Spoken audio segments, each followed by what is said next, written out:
Halo Sobat AdSense, salam pintar. Berjumpa lagi dengan Kak Ilham, tutor bahasa Indonesia adsense.id. Pada video kali ini kita akan membahas mengenai latihan soal frasa dan klausa. Kalian sudah siap?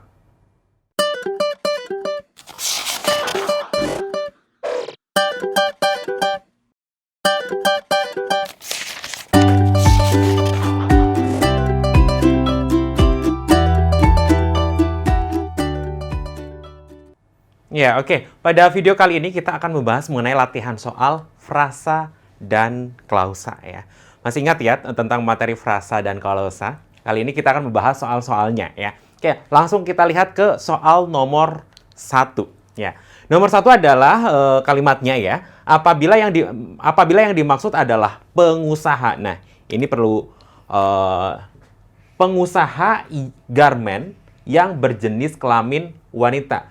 Pengusaha garmen yang berjenis kelamin wanita atau bisa jadi wanita ya, wanita yang berprofesi sebagai pengusaha garmen. Itu juga bisa.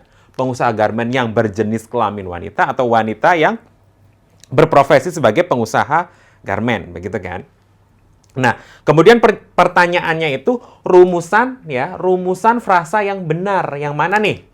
Yang A, pengusaha garmen wanita, yang B, pengusaha wanita garmen, yang C, garmen pengusaha wanita, yang D, wanita pengusaha garmen, yang E, wanita garmen pengusaha. Nah, ingat, yang paling diingat adalah inti dari frasa itu. Inti dari frasa itu. Ini kan intinya bisa pengusaha garmen yang berjenis kelamin wanita atau wanita yang berprofesi sebagai pengusaha garmen kan. Itu kan bisa dua-duanya. Nah, intinya bisa pengusaha garmennya atau wanitanya, gitu kan? Wanitanya atau pengusaha garmennya. Nah, kalau yang di sini pengusaha garmen wanita. Pengusaha garmen wanita. Kalau ini kan berarti intinya pengusaha. Nah, garmen wanita, pengusaha garmen wanita. Pengusaha garmen yang wanita. Tidak ya. Tidak seperti itu ya. Pengusaha garmen yang wanita, bukan yang seperti ini. Kemudian pengusaha wanita garmen. Pengusaha wanita yang garmen. Nggak bisa gitu kan. Pengusaha wanita yang garmen. Tidak bisa juga. Garmen pengusaha wanita. Intinya garmen pengusaha wanita. Nggak bisa juga. Artinya ini ya. Artinya tidak jelas jadi ya. Kalau yang dia wanita pengusaha garmen. Wanita pengusaha garmen. Atau wanita yang menjadi pengusaha garmen. Nah ini bisa nyambung dengan sini. Atau yang wanita garmen pengusaha, wanita yang garmen pengusaha, wanita garmen yang pengusaha, nggak jelas artinya gitu kan, kita sama-sama tahu. Nah, berarti yang paling tepat untuk soal nomor 1 itu adalah wanita yang berprofesi sebagai pengusaha garmen. Jadi, jawabannya itu yang lebih tepat yang D. Wanita pengusaha garmen ya. Wanita pengusaha garmen atau pengusaha garmen yang berjenis kelamin wanita. Begitu ya. Oke, itu yang nomor 1. Kemudian sekarang kita lanjut ke soal yang nomor 2 ya. Soal yang nomor 2 itu kalimatnya seperti ini. Kalimatnya itu kesinambungan pembangunan hanya mungkin dilaksanakan jika ketahanan nasional dan kualitas trilogi pembangunan meningkat. Nah, yang ditanyakan adalah ada berapa frasa dalam kalimat itu, ya? Ada berapa frasa dalam kalimat itu? Nah, oke.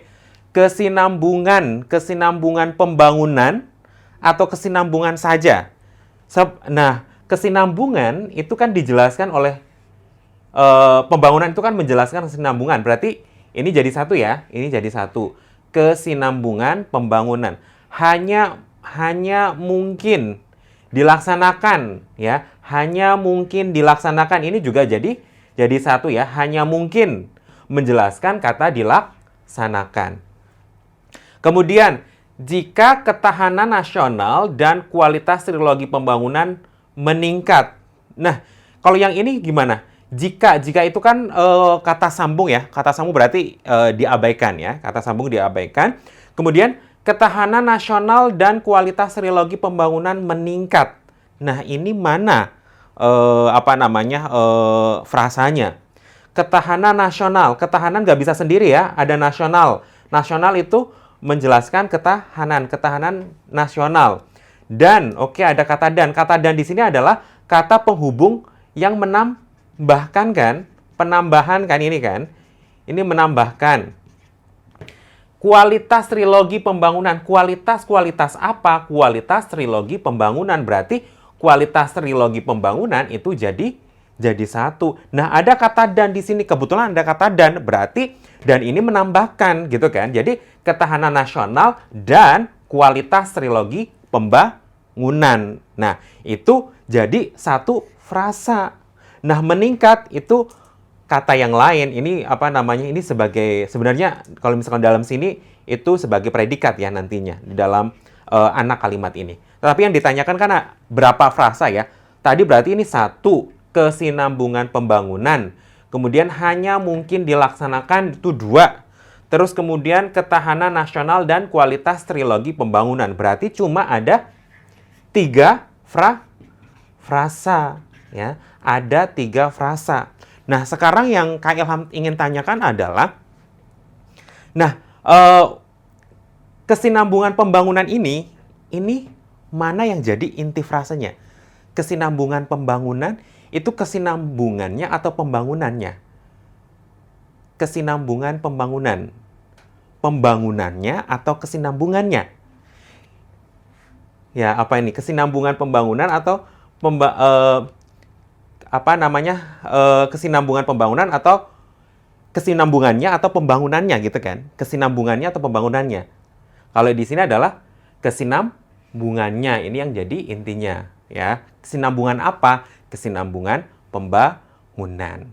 Nah, kemudian hanya mungkin dilaksanakan. Intinya yang mana? Gitu ya. Intinya yang mana? Intinya yang hanya mungkin ini sebagai penjelas dari kata dilaksanakan. Jadi yang dilaksanakan yang jadi inti dari frasenya. Kemudian ketahanan nasional dan kualitas trilogi pembangunan. Ketahanan, ini ketahanannya. Kalau yang di sini ya, ketahanannya. Dan ini kualitasnya, kualitas trilogi pembangunan. Ya, kualitasnya yang jadi intinya. Berarti di frasa ini yang jadi intinya mana? Ketahanan dan kualitas gitu ya. Ketahanan dan kualitas. Jadi ini kalimat ini ada 3 frase. Dan frase yang pertama intinya adalah kesinambungan. Frase yang kedua intinya adalah dilaksanakan. Frase yang ketiga intinya adalah ketahanan dan kualitas. Ketahanan dan kualitas. Ya. Oke, itu soal yang nomor 2. Ya, mudah-mudahan dapat dipahami. Oke. Kemudian kita beralih ke soal yang nomor 3 ya. Soal yang nomor 3. Nah, di sini hanya ditanyakan ada berapa klausa. Ya, ada berapa klausa. Nah, klausa itu bagaimana ya, di video sebelumnya itu sudah dijelaskan tentang klausa. Klausa itu apa? Klausa itu adalah gabungan kata yang minimal ya, yang minimal mempunyai subjek plus predikat atau subjek plus predikat plus objek jika kalimatnya adalah aktif transitif ya. Ya, subjek dan predikat atau subjek, predikat, objek jika kalimatnya itu kalimat aktif transitif. Kalimat aktif transitif itu masih ingat? Masih ingat ya tentunya ya, kalimat aktif transitif itu adalah kalimat yang predikatnya atau kata kerjanya dalam kalimat itu membutuhkan objek. Contohnya, ibu membeli apa? Membeli sayur. Kata membeli atau predikat membeli atau kata kerja membeli itu pasti membutuhkan objek. Itulah yang dinamakan dengan kalimat aktif transitif. Ya, oke. Gitu. Nah, di dalam kalimat ini itu ada berapa klausa? Ya, di sini kalimatnya cuma ada udara di sana akhir-akhir ini sangat panas. Nah, untuk menentukan klausa, untuk menentukan subjek dan predikatnya, kita perlu memenggal kata-kata ini, kata-kata yang ada di dalam kalimat ini supaya jadi nanti bisa ditentukan mana subjeknya, mana predikatnya, mana objeknya, mana pelengkapnya, atau mana keterangannya gitu ya. Kita penggal-penggal dulu. Oke. Udara di sana, udara sendiri atau di sana?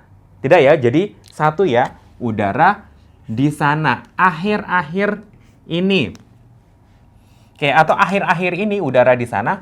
Nah, ini sangat panas gitu ya. Udara di sana akhir-akhir ini sangat panas. Ini jadi apa? Ini jadi subjek atau hal pokok yang dibicarakan kan udara ya di sini ya. Nah, akhir-akhir ini itu adalah keterangan. Keterangan apa? Keterangan waktu gitu kan. Keterangan waktu. Kemudian sangat panas. Sangat panas apa? Ini kan panas itu adjektif di sini ya, kata sifat ya. Nah, kata sifat ini menjelaskan kondisi udaranya gitu kan. Nah, di sini adalah predikat. Nah, kan bisa ya, kalimat itu terdiri dari nomina plus adjektiva. Nominanya atau kata bendanya sebagai subjek, predikatnya sebagai adjektiva. Saya pintar, dia cantik, dia tampan gitu kan. Itu pronomina dan kata sifat atau adjektiva gitu kan. Di sini juga bisa. Jadi subjek dan ini predikat. Ternyata klausa ini cuma ada satu subjek dan satu predikat. Hanya ada satu subjek dan satu predikat. Berarti ada berapa klausa? Ya, cuma ada satu klausa. Ya, oke, gitu kan? Oke, itu yang nomor 3 gitu. Kemudian sekarang kita ke yang nomor 4. Nah, ini yang ditanyakan itu ada berapa klausa? Ya, ada berapa klausa di sini. Nah, ini kalimatnya nih. Akhir-akhir ini, meski mengundang kontroversi, perjuangan perempuan Indonesia mulai dipahami dan didukung laki-laki, gitu kan? Nah, akhir-akhir ini meski mengundang kontroversi, nah, kita penggal-penggal dulu ya. Akhir-akhir ini, meski mengundang kontroversi, ini kan sebenarnya adalah Ini ada klausa, masih ingat ya? Ada klausa dalam bahasa Indonesia itu ada klausa inti, ya, dan klausa terikat.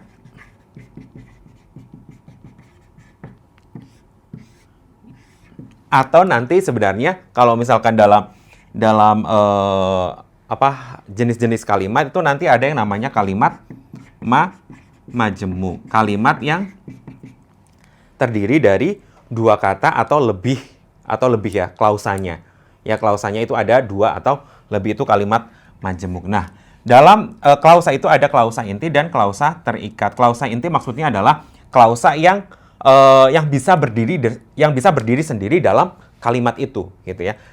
Klausa yang bisa berdiri dalam kalimat ini. Klausa terikat, klausa yang bisa dibuang, ya, bisa dibuang. Ada subjek, ada predikatnya, tetapi sebenarnya ini hanya sebagai informasi. Nah, ini terlihat dalam soal ini. Akhir-akhir ini, meski mengundang kontroversi, nah, klausa terikat itu biasanya ada konjungsinya. Ada konjungsinya. Nah, ini ada konjungsi. Meski mengundang kontroversi, ya, meski mengundang kontroversi, ini sebenarnya jadi klausa terikat. Klausa terikat. Ya. Klausa terikat meski mengundang kontroversi. Nah, meski ini konjungsi, mengundang kontroversi, ini sebenarnya predikat, ini objek. Nah, perjuangan perempuan Indonesia mulai dipahami dan didukung laki-laki. Nah, ini perjuangan perempuan, perjuangan perempuan Indonesia mulai dipahami dan didukung, ini jadi satu, kemudian laki-laki. Nah, meski mengundang kontroversi itu jadi satu klausa, satu bagian klausa, dan yang ini satu bagian klausa yang lain, gitu kan. Nah, akhir-akhir ini sebagai keterangan, ini klausa terikat ya. Di klausa terikat itu ada predikat dan ada objeknya. Nah, sebenarnya ya, sebenarnya di sini itu sebenarnya ada subjek yang dilesapkan. Subjek apa yang dilesapkan, Kak Ilham? Ya, subjek yang dilepaskan adalah ini. Perjuangan perempuan Indonesia. Jadi sebenarnya di sini ada perjuangan perempuan Indonesia. Nah, karena ini sama di dalam klausa terikatnya itu dihilangkan ya. Jadi kan sebenarnya akhir-akhir ini perjuangan perempuan Indonesia mengundang kontroversi.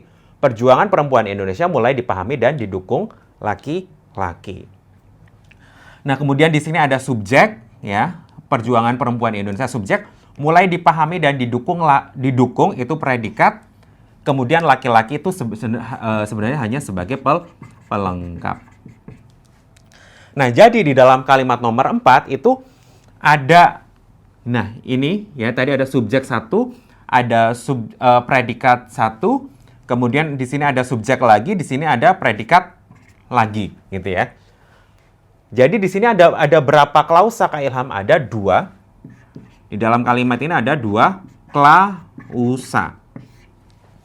Ada dua klausa, begitu ya. Oke.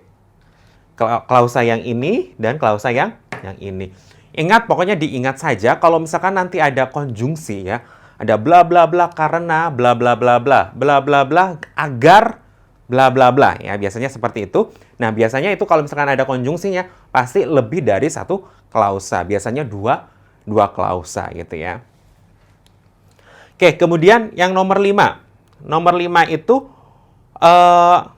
ada berapa frasa dan klausa? Ini yang ditanyakan ada 2 ya ternyata. Ada berapa frasa dan klausa. Warga kampung itu telah mendatangi pertemuan di balai RW 5 hari yang lalu.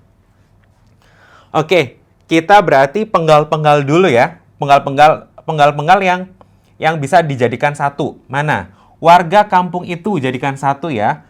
Telah mendatangi jadi 1. Pertemuan 1 ya. Di balai RW jadi 1. Kemudian 5 hari yang lalu jadi 1. Nah, ada berapa frasa di sini? Kalau frasa itu kan gabungan kata, berarti lebih dari 1 kan? Kalau yang 1 berarti ini kan bukan frasa, ini bukan frasa. Berarti ada berapa? 1, 2, 3, dan 4. 1, 2, 3, dan 4. Ada 4 frasa. Dan klausanya berapa? Oke, berarti kita tentukan dulu mana subjek, mana predikatnya. Oke, warga kampung itu subjek. Kemudian telah mendatangi predikat. Pertemuan, telah mendatangi pertemuan. Berarti ini adalah objek. Ada kata di balai. Berarti ini adalah keterangan tempat ya. Kalau ini 5 hari yang lalu, keterangan waktu. Ada berapa klausa? Cuma ada 1 subjek dan 1 predikat. Berarti ada 2 klausa. Begitu ya. Berarti di soal yang nomor 5, warga kampung itu telah mendatangi pertemuan di balai RW 5 hari yang lalu. Itu adalah ada 2 klausa dan ada 4 frasa. Begitu. Sobat Adsense, demikianlah pembahasan mengenai latihan soal frasa dan klausa. Semoga dapat dipahami ya. Sampai jumpa di video berikutnya. Salam pintar. Sekian Sobat Adsense untuk video pembelajaran hari ini. Sampai ketemu lagi di video belajar berikutnya. Jangan lupa aktifkan notifikasi untuk video terbaru kami ya. Sobat Adsense juga bisa mengunjungi adsense.id dan temukan ribuan video pembelajaran. Sampai jumpa Sobat Adsense, salam pintar!